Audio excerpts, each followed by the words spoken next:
Hey kids, it's Grandpa. Your mom wanted to have a glass of wine, so she handed you the iPad, so here I am. Anyway, I'm going to tell you the story of Snow White.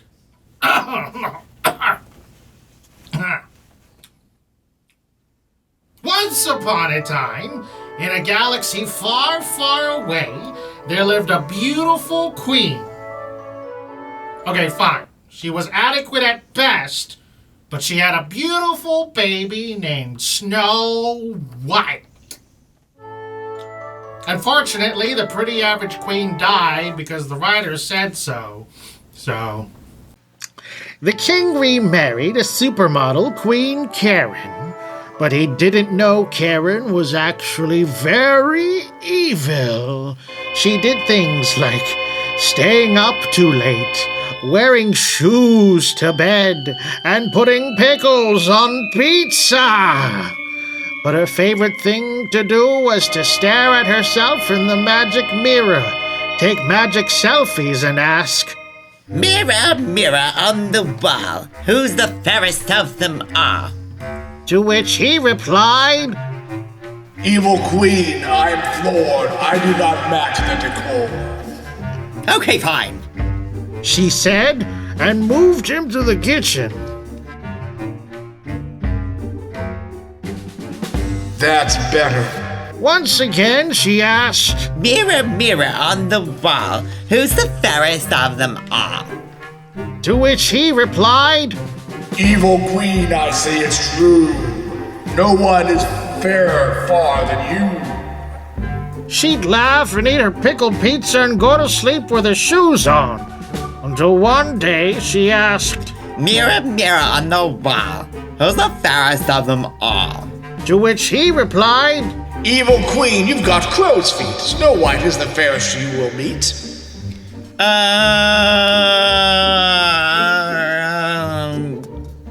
What? She said, blood pressure rising. So she decided to plot her revenge to get rid of Snow White. She told her huntsmen to kill her.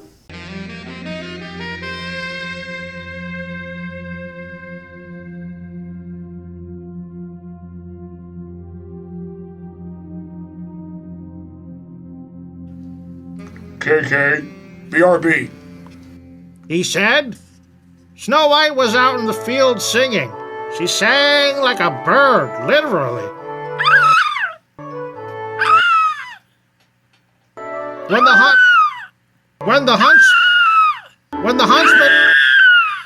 When the huntsman snuck up behind her, he tripped on a pine cone.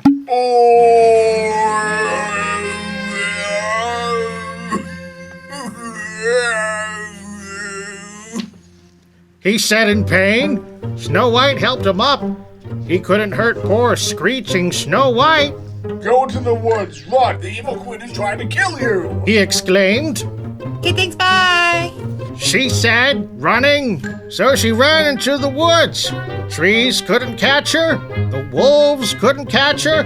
And number 2 is coming around the track. She's following a close lead, coming up on first lap, leading the first curve. And here comes the jog, the sprint, the hurdle, and she clears it. Number 2's down for the count, and Snow White gets the goal. This'll be a good win for Snow White's career. Snow White was exhausted. She decided to take a nap in the nearest cottage. She let herself in through a window, and there were 3 bears. Mama bear, a papa bear, babe... hey, excuse me, this is the wrong story. Get out of that house, Snow White! Anyway... Snow White tripped the lock and security camera in the next cottage over and found 7 tiny beds. She decided finders keepers and slept across all of them. Then late afternoon came. Snow White heard the door open and close. She woke up to 7, small, 6-foot men staring at her from their bedside. Who wrote this? I thought they were dwarves. Oh, writer's note. Sorry, my bad. She woke up to 7 small dwarves standing over her. Thank you. She was so beautiful they decided she could stay as long as she learns to cook like Gordon Ramsay. They would go to work in the mines digging up rare and illustrious loot boxes, and they'd come home to a raging SnowWhite throwing dishes, telling them they couldn't cook anything right, so they gave her a Julia Child cookbook instead, and she was much less violent.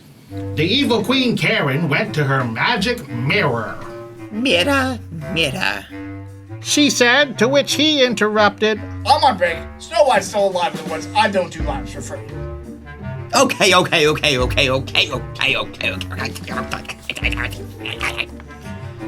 Said the evil queen.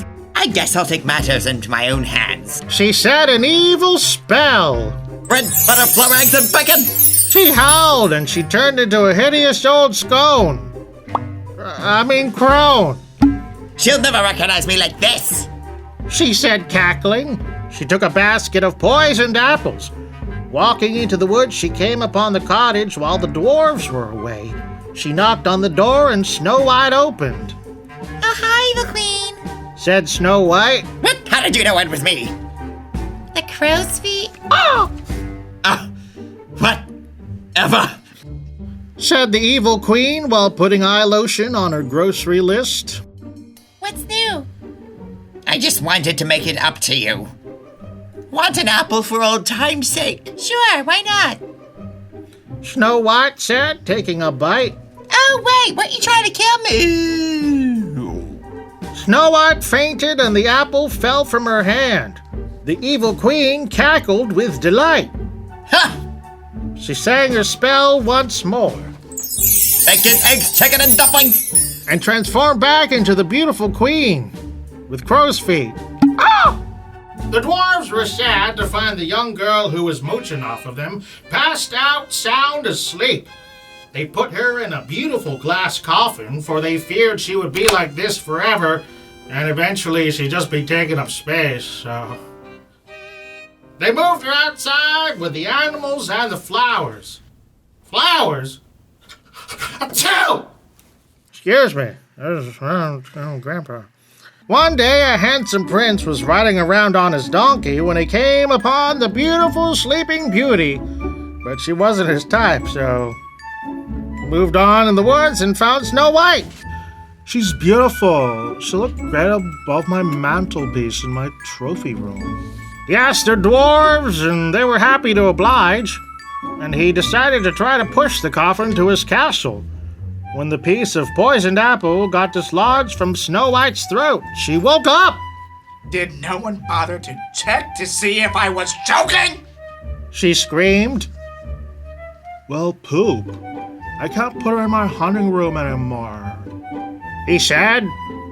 Wait, you woke me up? I'm bored. Let's get married. She said. So the handsome prince, took her as his bride, and they lived happily ever after until the day came they decided to redecorate with IKEA, so... The end. It's not finished. Not finished? What do you mean? Oh, the evil queen! I forgot. The queen went back to her castle after being given the wrong directions. She finally arrived when she asked her mirror, Mirror, mirror on the wall, who's the fairest of them all? to which he replied, Evil queen, please get a life. The prince took Snow White as his wife. and so that was the queen's wake-up call. Oh. She moved out of the castle to the country and sold organic, non-poisoned apples to the people. And she lived happily ever after, so... The end. Wait, the huntsman. What? The huntsman? Oh, okay, fine. The huntsman gave up hunting and pursued his biggest passion, Broadway, the end. Okay, I'm gonna go now. I'm gonna take Grandma, and we're gonna go to the store and get some sarsaparilla, and then we're gonna run away forever, and I'm gonna slap your dad.